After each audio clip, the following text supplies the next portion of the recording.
हमारे चैनल को सब्सक्राइब करें और बेल आइकन दबाएं। किसी भी चीज का मोल उसकी जरूरत पर निर्भर करता है। प्यास लगे तो पानी का मोल समझ आता है, अंत करीब हो तो सांसों का मोल नजर आता है। ऐसा क्यों होता है कि जब हमें हमारी हर चीज बेशकीमती लगती है तो दूसरे की चीज सस्ती हो जाती है? कुछ लोग ऐसे होते हैं जो आसानी से किसी की भी जिंदगी ले लेते हैं, आसानी से बलात्कार कर देते हैं। जिंदगी खुद की हो या किसी की भी, वो सस्ती कभी भी हो ही कैसे सकती है? मेहनत और लगन से जीवन निर्वाह करने वाली कविता की जिंदगी में ऐसा कौन सा दौर आया जिसने उसकी जिंदगी को तहस नहस करके रख दिया, उसके सफर को हमेशा के लिए खत्म करके रख दिया। नमस्कार, मैं दिव्यांका त्रिपाठी दहिया क्राइम पेट्रोल सतर्क विमेन अगेंस्ट क्राइम के इस एपिसोड में आपका स्वागत करती हूँ। इस केस ने अलीबाग पुलिस के सामने अनोखी चुनौती पेश कर दी, क्योंकि यहाँ अपराध की जड़ें गहरी थी और अकल्पनीय थी।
ए पकिया उठ। क्या रोज रोज उठाना पड़ता है तेरे को? चल ठेला खोल, जल्दी कर।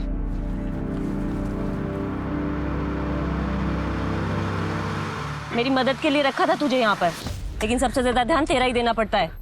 और कल 2 नारियल का हिसाब कम मिला है मुझे। क्या ताई, सुबह सुबह किटकिट कर रही है? तो कौन सा टाइम सही रहेगा तेरे लिए? कब करूंगी किटकिट? 2 नारियल का पैसा चाहिए मुझे, आज के हिसाब में जोड़ देना।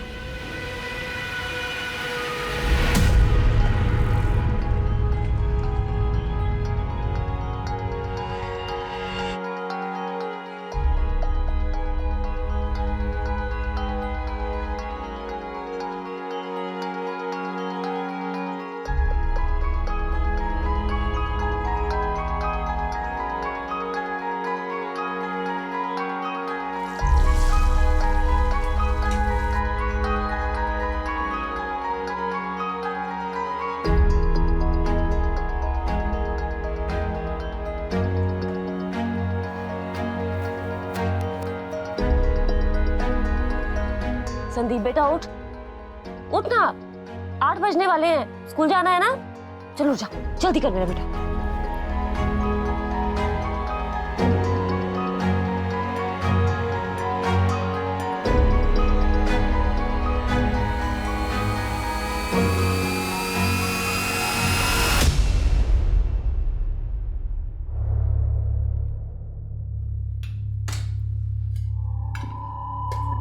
संदीप, ले तेरा टिफिन, जल्दी जा। हाँ बाय बाय।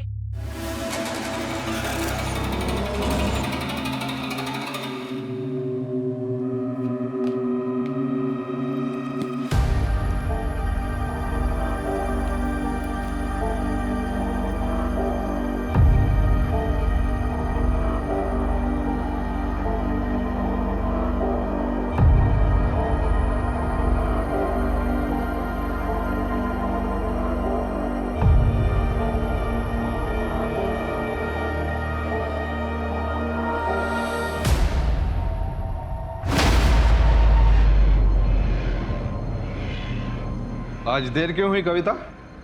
1 मिनट की भी देरी से कितना नुकसान होता है पता है तुम्हें? कुछ पड़ी ही नहीं औरतों को।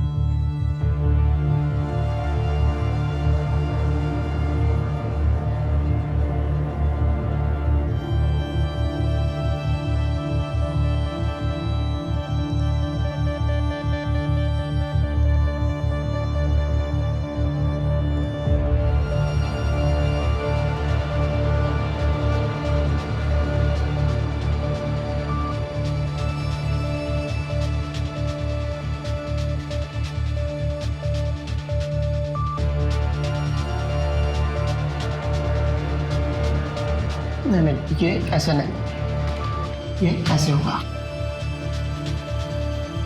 कोशिश कर रही हूँ सर।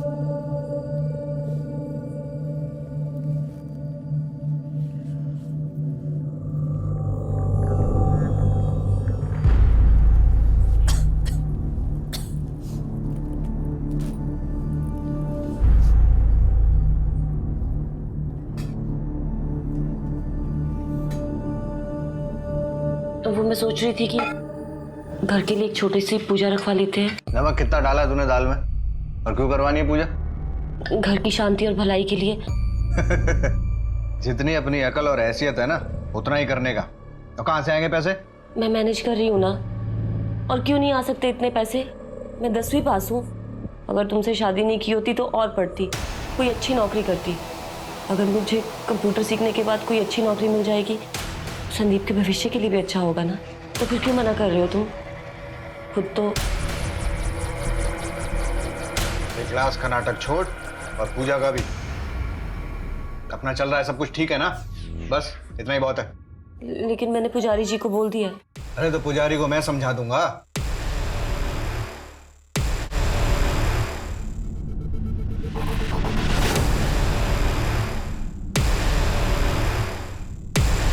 पंडित, पुजारी कहाँ है? वो अंदर पूजा में बैठे हैं। ए पुजारी, मेरी बीवी आई थी क्या इधर, कविता? जी हाँ, मैं ही आपके घर पर पूजा की तैयारियां कर रहा हूँ। कोई जरूरत नहीं है, पूजा कैंसिल। जी, कोई समस्या है? अरे समस्या आप हैं, आप जैसे लोग हैं जो भगवान का नाम दिखाकर हमें डराते रहते हैं, गरीब लोगों का शिकार करते रहते हैं। और मेरी बीवी, उसमें तो है ही अकल की कमी। देखिए, आप शांत रहिए। क्या कर रहे हो तुम? माफी मांगो इनसे। अरे मैं क्यों माफी मांगू? माफी तो इन्हें मांगनी चाहिए। मेरे घर में क्या होगा ये मैं तय करूंगा ना, ये नहीं करेंगे। सारी दुनिया से झगड़ा, गैस वाले से झगड़ा, केबल वाले से झगड़ा, पड़ोसियों से झगड़ा, अब ऊपर वाले से भी झगड़ा। इन्होंने कुछ नहीं बताया मुझे, मैं खुद आई थी इनसे पूछने। घर चलो अब, जब देखो झगड़ा। सॉरी। देख, बोला ना सॉरी। तू समझ ना, सॉरी।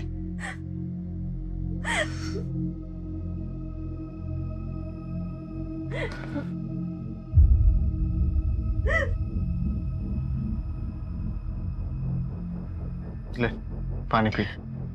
कितनी बार सॉरी बोलेगा? सब ठीक हो जाएगा, सब ठीक हो जाएगा। तू कभी नहीं समझेगा, तुझे साथ खुद माफ है।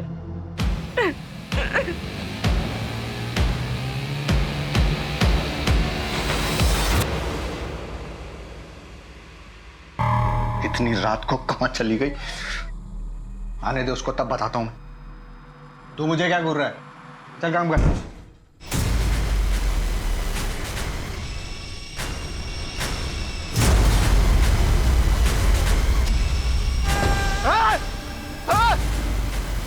कविता, कविता, ला बेटा।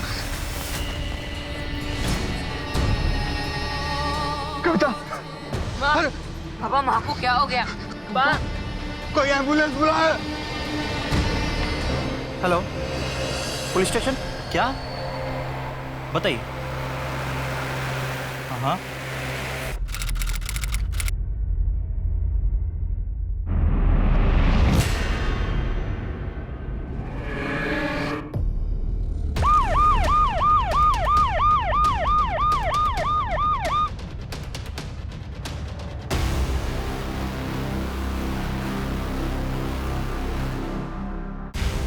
आप यहाँ से कर रहे हैं? आप क्या कर रहे हैं यहाँ पे? 5 घंटा हो गया साहब, 5 घंटे तक पुलिस नहीं आई थी। मेरी बीवी ने मेरे सामने दम तोड़ा। यहाँ फेंक के गए थे गुंडे उसे। और बताए क्या, वो चेहरे ढके हुए नहीं थे, इसका मतलब समझते आप?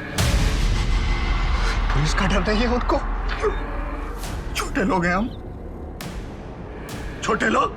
और आप क्या करेंगे? मैं ही इसका अंतिम संस्कार यही कर दूंगा। आप तो रोको इधर। देखिए आप शांत हो जाइए, हम समझ सकते हैं आपकी बात, हम कहीं फंसे हुए थे। हमारे देश में महिलाओं के साथ अपराध बढ़ते ही जा रहे हैं। हाल ही में महाराष्ट्र के अलीबाग जिले में एक 35 साल की महिला के साथ दरिंदगी के बाद उसे अधमरी हालत में अपने ही घर के बाहर फेंकने का मामला सामने आया है। उसके पति ने पुलिस पर लापरवाही का आरोप लगाया है। मैं एक दिन के लिए छुट्टी पे था, इंचार्ज तुम थे त्यागी, फिर केस पर रिस्पॉन्ड करने में इतनी देरी क्यों? सॉरी सर, वो लॉकअप के अंदर हिस्ट्री लोग दंगा कर रहे थे, उनको संभालने के चक्कर में मैं सर को टाइम से रिपोर्ट नहीं कर पाया। वो लॉकअप में ही थे ना, भागे तो नहीं थे ना? आइंदा जरा समझिए कि प्रायोरिटी क्या है और क्या नहीं। चलिए बताइए, केस की डिटेल्स बताइए, अब तक क्या क्या पता चला है और अब तक आपने क्या क्या एक्शंस लिए। एक बात तो तय है, अगर वो दोनों आदमी ने बॉडी को घर के बाहर फेंका है, उसका मतलब वो घर को और घर के लोगों को अच्छी तरह से जानते हैं। बेटे और हस्बैंड ने क्या बयान दिए? सर हस्बैंड ने बयान देने से मना कर दिया और बेटे का कहना है कि वो उन दोनों को नहीं पहचानता।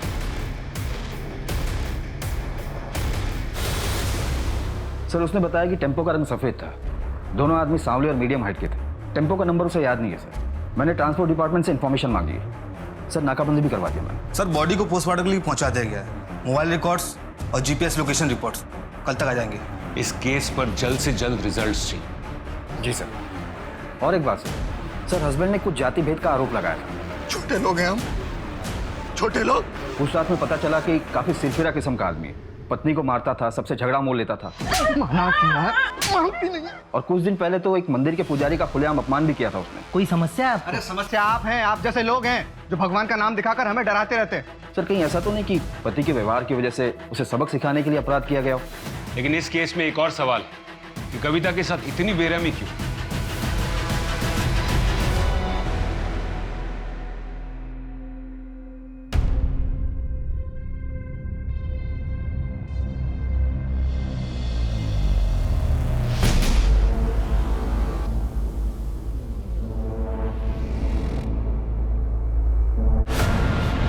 मैडम मेरी मदद कीजिए, मेरे साथ बहुत बड़ा धोखा हुआ है। जी मेरा नाम डॉक्टर दिवाकर है, मैं यहाँ ओल्ड सिटी रोड पे प्रैक्टिस करता हूँ। मेरी बीवी ने मेरे साथ चीटिंग की है, मेरी प्लीज कंप्लेन लिखिए। चीटिंग? क्या मतलब? जी मेरी बीवी डॉक्टर कामिनी मेरे 25 लाख और जेवरात लेके गायब हो गई। सर पोस्टमार्टम में गैंग रेप कंफर्म हुआ है, लिखा है कि 4 से 5 लोग। और एक बात है सर, रेप के बाद लोहे के हथियार से इंटरनल पार्ट को डैमेज किया गया है। मौत का कारण इंटरनल ब्लीडिंग है। और सर टेम्पो की अभी तक कोई रिपोर्ट नहीं मिली। सर कविता के फोन रिकॉर्ड्स और जीपीएस लोकेशन रिपोर्ट आ गई है। ये लगभग उसके रोजमर्रा के रूटीन से मैच तो कर रहा है। बस ये एक 14 तारीख का दिन है, उस दिन पैटर्न थोड़ा अलग। ये देखो 2 बजे के करीब काम से निकलने के बाद और क्लास से पहले वो यहाँ शिवाड़े नगर गई। आलोक पता करो कि वो वहाँ क्यों गई थी और किससे मिलने गई। Okay sir. और सर ये देखिए 14 तारीख को रात को 9:30 बजे कविता वापस पापड़ फैक्ट्री गई थी। लेकिन वो तो वहाँ शाम 5 बजे तक ही काम करती है ना? हाँ सर, यही इन्फॉर्मेशन मिली अभी तक। फिर उस दिन अचानक ऐसा क्या हुआ कि उसको वापस जाना पड़ा?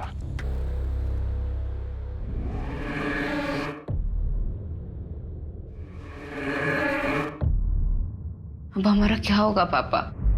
हमारा सब कुछ तो खाना बना जाके। मुझे नहीं आता पापा। नहीं आता तो सीख ले, क्योंकि इसके अलावा कोई उपाय है नहीं। और हाँ वो पकिया को बोल पैसे देके जाए। ऐसा लगता है तेरा स्कूल भी छुड़वाना पड़ेगा।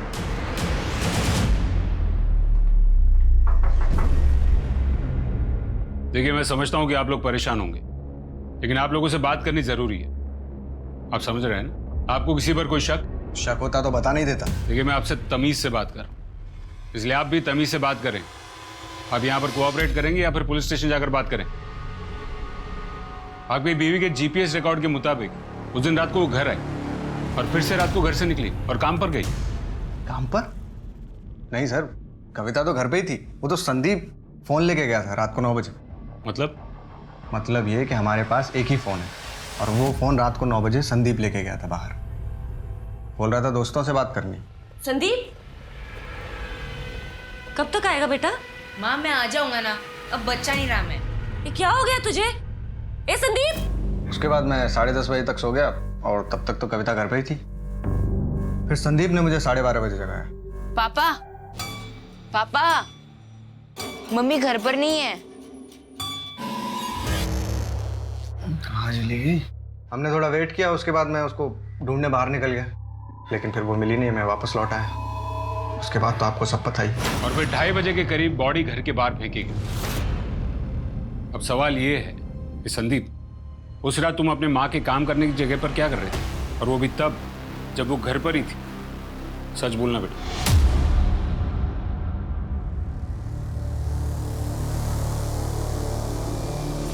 हेलो,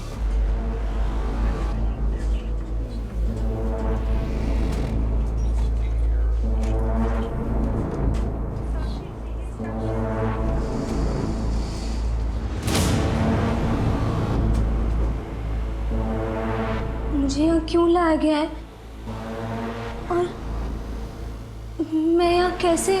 कामिनी, ये नाटक करना बंद करो। ये आदमी कौन है और इतना चिल्ला क्यों रहा है? आप इन्हें नहीं जानते?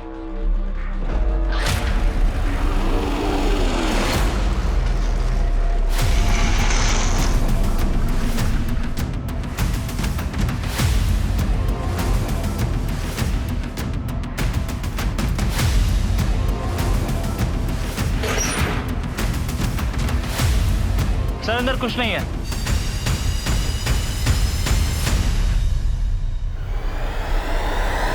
कोई क्यों नहीं रहा? बताना। मैं फिर से पूछ रहा हूँ बेटा, तुम उस रात वहां क्या कर रहे थे? देखो, टैलेंट तो इंडिया में भरा पड़ा है, लेकिन अगर इस इंडस्ट्री में आगे बढ़ना है तो बंदे को सिर्फ टैलेंटेड नहीं, स्मार्ट भी होना चाहिए। तेरी माँ को लगने लगा है कि जो चाहे वो कर सकती है। कंप्यूटर करना है उसे, सब जानता हूँ। छोड़ने वाली है हम दोनों को। एक नया पति और उसके साथ एक नया बेटा, ये सब चाहिए उसको। पापा, आप ये क्या कह रहे हैं? तब कुछ पता है तुझे? कैरेक्टर लेस हो गई है तेरी माँ। नहीं तो पता इतने पैसे कहाँ से आ रहे हैं? पापड़ी बेल रही है या कुछ और कर रही है?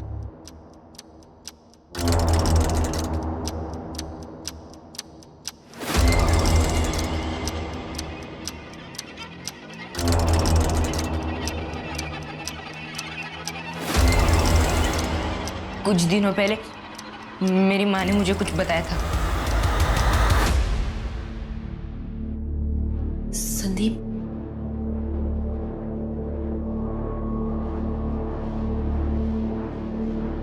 बेटा, मुझे हफ्ते में 2 दिन नाइट शिफ्ट करना पड़ेगा। कंप्यूटर क्लास के पैसे भी देने हैं। तेरा भी तो ट्यूशन का फीस बढ़ गया है ना। घर के भी कितने खर्चे हैं बेटा। रात को जब तेरे पापा सो जाएंगे तो मैं निकल जाऊंगी। तू अपने पापा से कुछ कहेगा तो नहीं? कराई शपथ। रात को वापस क्यों जाना है? बेटा, बोला ना नाइट शिफ्ट है, ठीक है?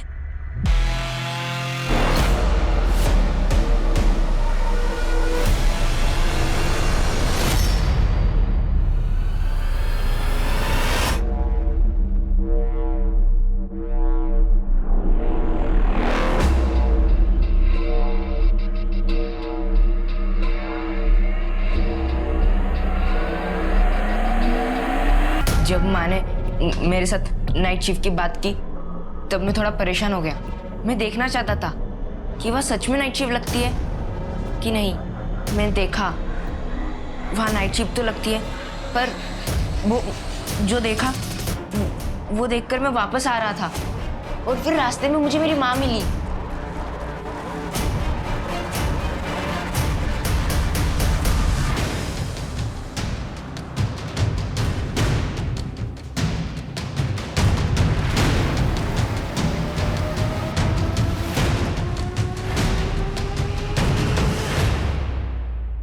दिवाकर? तो क्या आप इन्हें जानती हैं? जी मैडम, ये मेरा पति है। क्या आपको ये समझ में नहीं आ रहा है? दिख नहीं रहा है कि ये नाटक कर रही है? पहले याददाश्त का खो जाना, फिर वापस आना, ये सब इसकी एक चाल है। मेरे घर से पैसे और जेवरात लेकर कहीं छिपा दिए हैं और अब सब ये नाटक करके हमें गुमराह कर रही है। नाटक मैं कर रही हूँ या तुम कर रहे हो? फराडे, ये सर। वो हिस्ट्री शीटरों की नई वाली फाइल आई? ये सर। सर ये वो फाइल। पापा ठीक कहते हैं कि तुम कैरेक्टर लेस हो, इसलिए वो तुम्हें मारते हैं। और मैं पापा को जाके सब बता दूंगा कि तुम नाइट शिफ्ट करने वाली हो। और मुझे पता है तुम्हें नाइट शिफ्ट क्यों करना है, और मैंने देखा नाइट शिफ्ट पर क्या क्या होता है। बदतमीज, क्या बकवास कर रहा है ये? और क्या देख लिया तूने? अब चुपचाप घर जा और फोन दे मेरा।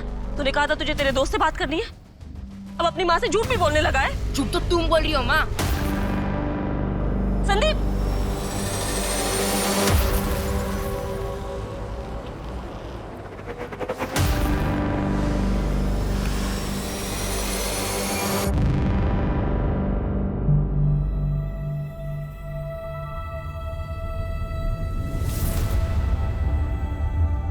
हो पापा?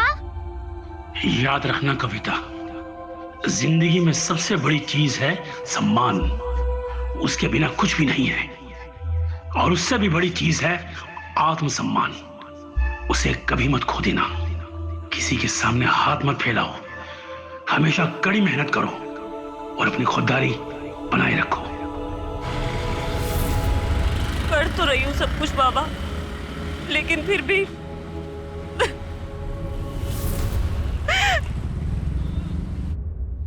माँ पे जासूसी करता है, शर्म नहीं आई तुझे?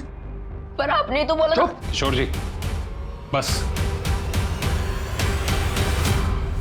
मैडम, नाटक तो ये कर रहा है। सब चोरी इसी ने किया है, क्योंकि इसका अफेयर चल रहा है, वो भी एक 15 साल छोटी जूनियर डॉक्टर के साथ। पिछले 4 साल से इसे लगता है कि मैं कुछ नहीं जानती, पर मैं सब कुछ जानती थी। और अब मुझे रास्ते से हटाने के लिए मुझ पर झूठा आरोप लगा रहा है। मैडम, इसी ने मुझे कुछ ड्रग दिया होगा, जिसकी वजह से मेरा टेम्परेरी मेमोरी लॉस हो गया होगा। मैडम, ये क्या कंप्लेंट करेगा? आप मेरा कंप्लेंट दर्ज कीजिए के खिलाफ। देखिए, आप लोग पढ़े लिखे लोग हैं, अपने इस प्रॉब्लम का सोल्यूशन अपने घर जाके निकालिए। नहीं मैडम, मैं घर नहीं जा सकती, ये मुझे मार डालेगा। इस बार तो इसने मुझे बेहोशी की दवाई दी है, लेकिन अगली बार मुझे जान मिलेगा। मैडम प्लीज, मैडम मुझे घर मत भेजिए।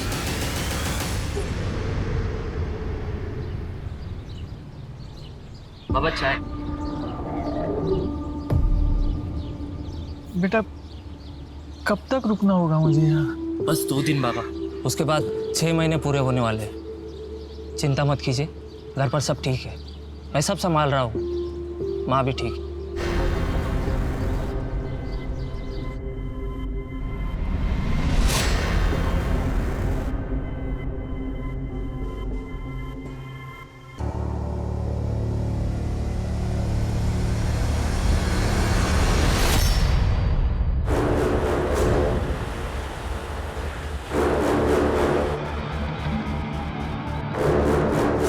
पापा पैसे मांग रहे, 4 दिन से तो तू आए नहीं पैसे देने। पैसे नहीं देने वाला मैं, पापा को बुला के बात करेगा मुझसे। तुझे क्या है बे, मुझे पैसे देना। क्या हुआ? पैसे दे, तू पहले पैसे दे। दयानंद खुड़े, अपने आप को पापड़ किंग कहते हो ना? सर, छोटा सा बिजनेस है। देवकी सालस्कर, 14 तारीख की रात को, जिस रात को कविता का रेप हुआ था। सर ऐसा कुछ भी नहीं है। और किसने बोला आपको? हमें लगा आप कविता के बारे में कुछ पूछना चाहते हैं, इसलिए हम यहाँ आए। और ये सब क्या है? और क्या प्रूफ है आपके पास? अपराधियों को ढूंढने के बजाय आप हमें देख रहे हैं। आपको पता नहीं सर, इस अपराध के कारण मेरा बिजनेस कितना लॉस में जा रहा है। इलाके की औरतों ने काम पर आना बंद कर दिया है और उधर ऑर्डर पे ऑर्डर ले रखा। आप दोनों वहां थे या नहीं? हाँ या ना? और कविता उस रात वहां आई थी या नहीं? कराड़े, इन दोनों को लॉकअप में डालो, क्या दश्त ताजा हो जाएगी। साहब हमने कुछ नहीं किया साहब। रात को तो पता नहीं, लेकिन दिन में मिली थी साहब वो काम पे। साहब वो सभी औरतों से किसी दिमाग के डॉक्टर के बारे में पूछ रही थी, 1 हफ्ते से पूछ रही थी साहब। देखिए देवकी जी, अब कहानियां बनाने से कोई फायदा नहीं। लेकिन साहब ये सच है कि वो बोल रही थी कि वो उसी दिन डॉक्टर से मिलेगी। वो दिमाग के डॉक्टर से मिली होगी, पूछा भी होगा, लेकिन हम आपसे ये पूछ रहे हैं कि 14 तारीख की रात को क्या हुआ था। अगर सच सच बोलना है तो बात करते हैं, वरना कराड़े। सर मैं इज्जतदार आदमी हूँ सर। सर ऐसा मत कीजिए सर। सर क्या आपको लगता है कि इन दोनों की वजह से? हो सकता है त्यागी। कविता परेशान हुई होगी और इसलिए वो फैक्ट्री पहुंच गई, ये समझने के लिए कि उसका बेटा बात क्या कर रहा था। और ये दयानंद खुड़े ये शादीशुदा है, इसलिए उसने एक घिनौना काम अपने आदमियों से करवाया होगा और फिर बॉडी को फेंकवा दिया होगा घर के बाहर सबक सिखाने के लिए। त्यागी, एक काम करो, ये दयानंद खुड़े के सारे डिलीवरी टेम्पोस की फॉरेंसिक जांच करवाओ तुरंत, कविता के खून के ट्रेसेस के लिए, और उसके डिलीवरी के आदमी और हेल्पर्स को भी लाइन अप करो, और ये कविता के बेटे और पति को शिनाख्त के लिए बुलाओ। जी सर। एक बात अभी भी समझ में नहीं आ रही है, कविता रात को निकली थी क्यों? अगर उसका बेटा फोन लेकर रात को घर से बाहर निकलता था दोस्तों से बात करने के लिए, फिर तो वो घर को आ जाता होगा, लेकिन कविता को संदीप रास्ते में ही टकराया था।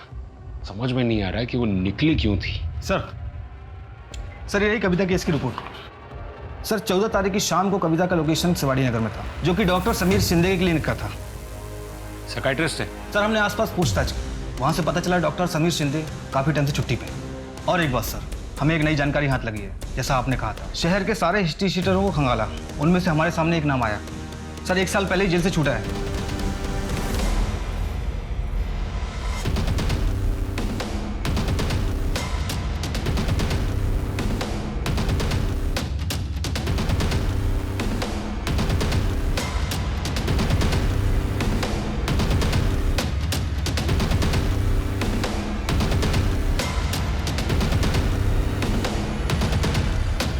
ये साहब मेरे को क्यों पकड़ के लेके आए? अभी 1 साल पहले तू जेल से छूटा ना, चेन स्नैचिंग, पॉकेट मारी, लंबी लिस्ट है तेरी। और इस बार तो तू बाहर ग्रेजुएट बन के आया है, रेप और मर्डर भी करने लगा। हाँ, बड़े दोस्त बनाए कि नहीं? नहीं साहब, मेरे को कुछ नहीं पता। माना कि मैं गलत था, जेल से छूटने के बाद मैं सुधरना चाहता था। बीच के पार मुझे कविता दीदी मिली।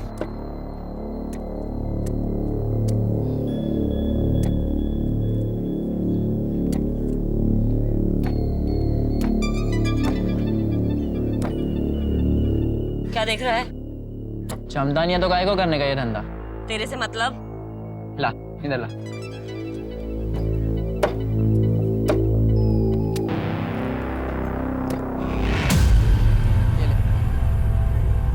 दिखता इतना सा है पर क्या फटाफट काटा। मेरे को सिखाएगा? मेरे यहाँ काम करेगा? मेरे को क्या मिलेगा? इनाम। इनाम मिलेगा एक दिन बहुत बड़ा। दीदी बहुत अच्छी थी, उन्होंने मेरा काम देखकर मुझे अपना ठेला बेच दिया। उसने तुझे ठेला बेचा या तूने उसको अपने जेल के दोस्तों को बेच दिया? चल बता, क्या हुआ था उस दिन रात को? साहब मैं सच कह रहा हूँ, मैंने कुछ नहीं किया। किसकी कसम खाओ साहब, कविता दीदी ने मुझे सच में अपना ठेला 11 रुपए में बेच दिया था। 11 रुपए? मजाक लग रहा है तेरे को? इस बार तो तू लंबा अंदर जाएगा बेटा। उसको अंदर डालो। साहब मैं सच कह रहा हूँ साहब। साहब कुछ समझ में नहीं आ रहा त्यागी। एक तरफ ये कविता का बेटा ये कह रहा है कि कविता ज्यादा पैसा कमाना चाहती है, नाइट शिफ्ट भी करना चाहती है, और एक तरफ ये पक्या अगर ये सच कह रहा है तो 11 रुपए में ठेला बेच दिया। ये कविता आखिर करना क्या चाहती थी, और वो रात को घर से निकली क्यों?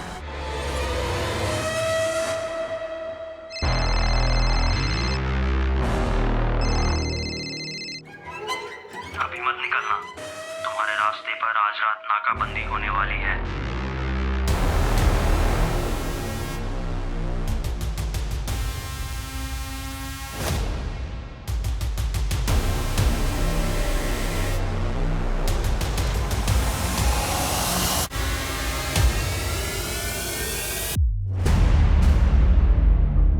आप अंतिम संस्कार के लिए अपनी पत्नी की बॉडी ले जा सकते।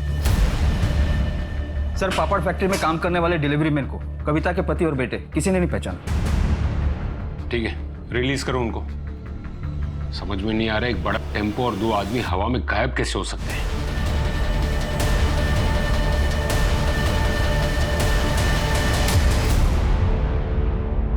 देखो कामिनी, क्यों ना हम ये सब कुछ भुलाकर एक नई शुरुआत करते हैं। मुझे तलाक चाहिए। इस बात को हम दोनों जानते हैं कि वो पैसे तुमने लिए हैं। कम से कम उसमें से मुझे आधा तो दे दो। मैं नहीं जानती कि तुम किस पैसे के बारे में बात कर रहे। प्लीज ये घर छोड़ के चले जाओ और उस औरत के साथ ही रहना। सर वो डॉक्टर जिसे कविता मिलने गई थी, डॉक्टर समीर, उसके क्लिनिक से फोन आया था।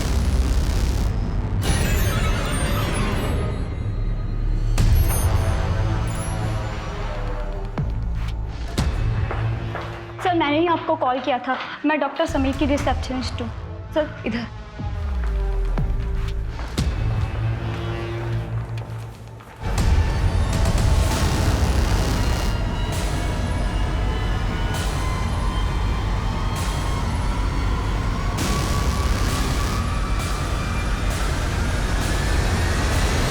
इनका कॉल आया था 14 तारीख को। इन्होंने कहा इनको अचानक से गांव जाना होगा तो इनके सारे अपॉइंटमेंट कैंसिल कर दूं। लेकिन आज मॉर्निंग में पड़ोसी का कॉल आया कि इनके घर से बहुत ज़्यादा बदबू आ रही है। तो क्लिनिक में एक चाबी रहती है इनके घर की, तो मैं वो लेकर यहाँ पर आ गई। डॉक्टर साहब अकेले रहते थे, उनका कोई परिवार नहीं था।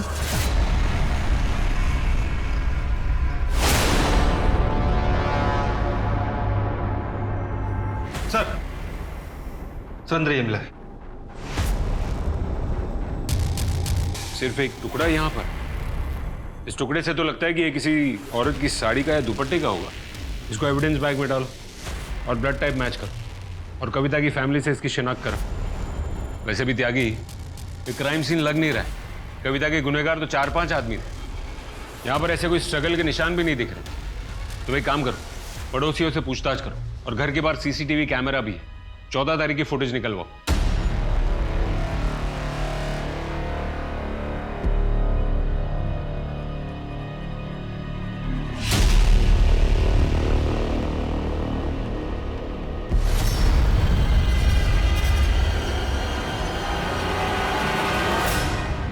डॉक्टर साहब आजकल मुझे नींद नहीं आती।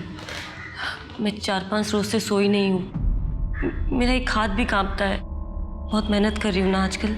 मेरे पति तो कुछ करते नहीं हैं। जब से उसने नौकरी छोड़ी है वो अजीब सा बर्ताव करता है। पता नहीं उसको क्या हो जाता है। मुझ पर हाथ उठाता है, बिना बात के चीखता है, लोगों से झगड़ता है। देखिए आप परेशान मत होइए। मैं आपको 7 दिन की नींद की दवा लिख रहा हूँ, उसे आप लीजिए, आप ठीक हो जाएंगे। और अगर आपके पति ज़्यादा ही गुस्सा दिखाएं तो उन्हें चाय के साथ 1 बूंद डाल के दे दीजिएगा। मैं तो कहता हूँ उन्हें आप यहाँ ले ही आइए।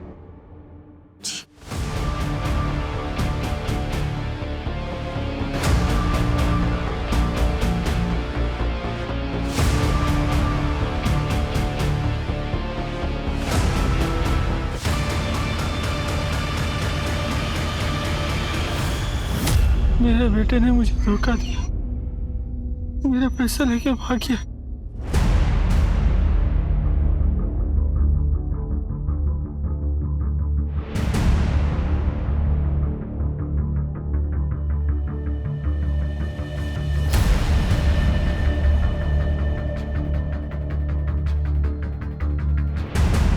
सर 2 आदमी आते हैं करीब 4 बजे। घंटी बजाते हैं, डॉक्टर समीर दरवाजा खोलते हैं और 5 मिनट बाद वहां से निकल जाते हैं। सर फॉरेंसिक ने कंफर्म किया है कि कपड़े के टुकड़े पर लगा खून कविता का ही है और उसके बेटे ने भी यही बात बताई कि कविता उस दिन वही साड़ी पहन कर गई थी। कपड़े का टुकड़ा साड़ी से मैच करता है सर। 4 बजे? इसका मतलब है बॉडी को घर के बाहर फेंकने के बाद। तो फिर वो टुकड़ा वहां कैसे? अब तक की इन्फॉर्मेशन के मुताबिक कुछ ऐसा हुआ होगा। 14 तारीख की रात को कविता घर से बाहर निकली, अपने बेटे से टकराई। उसके बाद वो कहां गई उस बात की अपने पास कोई इन्फॉर्मेशन नहीं। उसके बाद उसके साथ जुर्म होता है, उसे घर के बाहर फेंका जाता है करीब 2:30 बजे। फिर 4 बजे वो दोनों लोग डॉक्टर समीर का खून करते थे। फिर वही दोनों लोग या तो डॉक्टर समीर से फोन करवाते या खुद ही रिसेप्शनिस्ट को कह देते हैं कि डॉक्टर समीर छुट्टी पर गए हैं। डॉक्टर समीर के प्रिस्क्रिप्शन रिकॉर्ड और कॉल रिकॉर्ड से एक बात तो साफ है कि कविता उस दिन कंसल्टेशन के लिए गई थी और उस दिन वो डॉक्टर समीर से पहली बार मिल रही थी।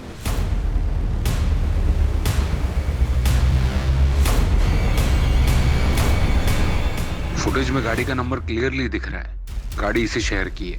त्यागी, अगर ये दोनों अब तक नहीं पकड़े गए इसका मतलब इन दोनों ने अब तक बॉर्डर क्रॉस नहीं की। मुझे ये दोनों जेल में चाहिए आज के आज। जी सर। हेलो, संदीप और किशोर पर कड़ी नजर रखना, नहीं तुम वहां से हिलना नहीं, ठीक है?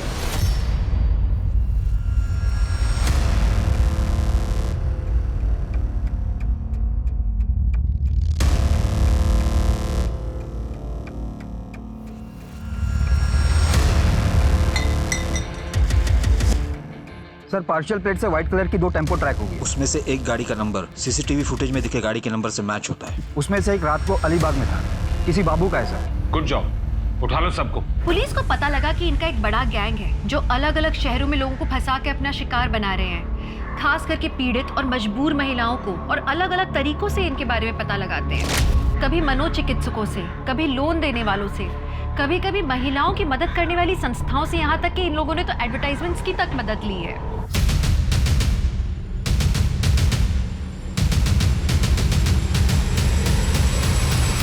सबसे पहले तो तू ये बता कि रेप और मर्डर करके इतने दिन हमसे बच के तू गायब कैसे रहा? इस प्लान में और कौन कौन शामिल था तेरे साथ?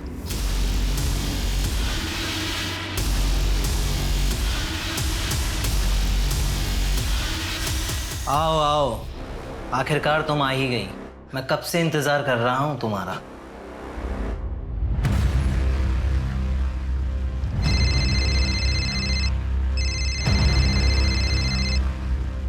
हेलो, हाँ ठीक है, पहुंच रहा हूँ 20 मिनट में। मेरे को कितनी बार बोला ऐसे बुलाने का नहीं। तेरी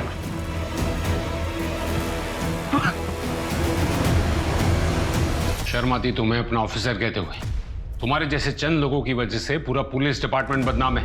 कौन है वो लोग जिन्हें तुम बचाने की कोशिश कर रहे हो? सर, मुझे नहीं मालूम कि ये रेप और मर्डर किसने किए। मैं तो कुछ पैसे के लिए बस इन्हें इन्फॉर्मेशन देता था, बस यही कि हमारी नाकाबंदी कहाँ लगने वाली है।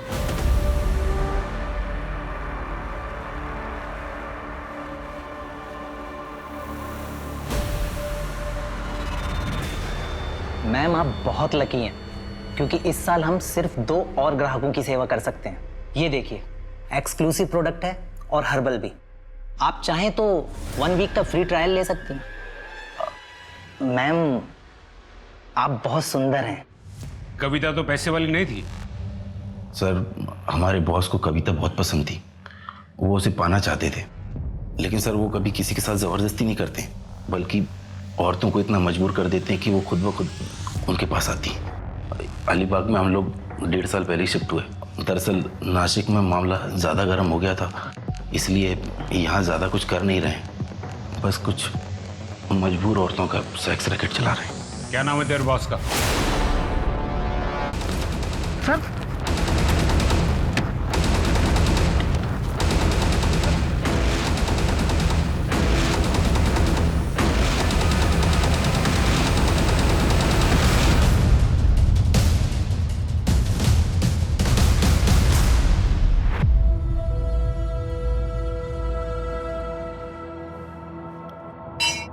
देख कविता, पुजारी जी यहाँ नए हैं, लेकिन इन्होंने मेरी बहुत मदद की है।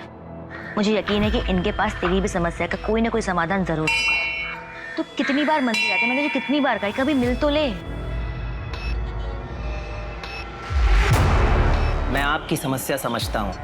आपको अपने घर पे एक विशेष पूजा करनी है और फिर उसके बाद आपके जीवन में खुशहाली ही खुशहाली आएगी। मेरी बीवी आई थी क्या इधर, कविता? जी हाँ, मैं ही आपके घर पर पूजा की तैयारियां कर रहा हूँ। कोई जरूरत नहीं, पूजा कैंसिल। कोई समस्या है? अरे समस्या आप हैं, आप जैसे लोग हैं जो भगवान का नाम दिखाकर हमें डराते रहते। पंडित जी, मैं अपने पति के व्यवहार के लिए आपसे फिर से माफी मांगती हूँ, लेकिन मुझे आपकी मदद की जरूरत है। ये आपके लिए परीक्षा की घड़ी है। यदि ये पूजा आपके घर पर नहीं हो सकती तो मेरे पास एक पवित्र स्थान है जहाँ ये पूजा की जा सकती है। 14 तारीख की रात, जो कि एक शुभ मुहूर्त है, तब ये पूजा की जा सकती है। जी पंडित जी, मैं आऊंगी। उस वक्त मेरे पति और मेरा बेटा सो रहे होंगे। मैं जरूर आऊंगी। और आपकी दक्षिणा? जो आपकी खुशी हो, लेकिन अधिक प्राप्ति के लिए आपको एक बलिदान देना होगा। एक ऐसी चीज जो आपके जीवन में कुछ मोल रखती हो, उसे आपको 11 रुपए के लिए बेचना होगा। जी।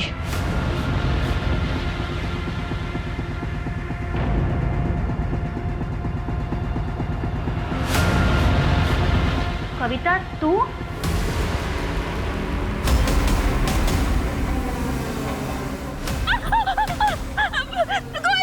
बचाओ प्लीज।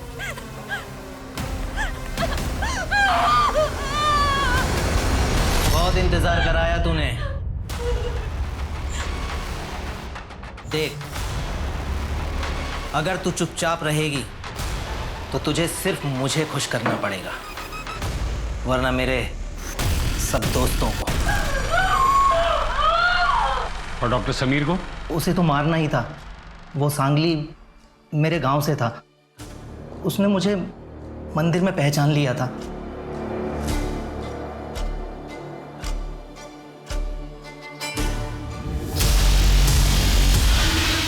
अरे विजय जी, आपको कोई गलतफहमी हुई है।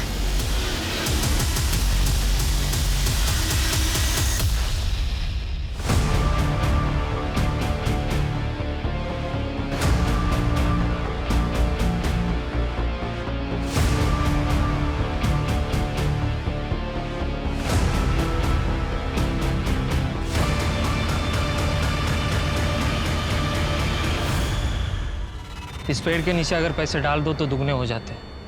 बस आपको 6 महीने के लिए इस पेड़ के नीचे रहना पड़ेगा, ऐसा ही पढ़ा है मैंने।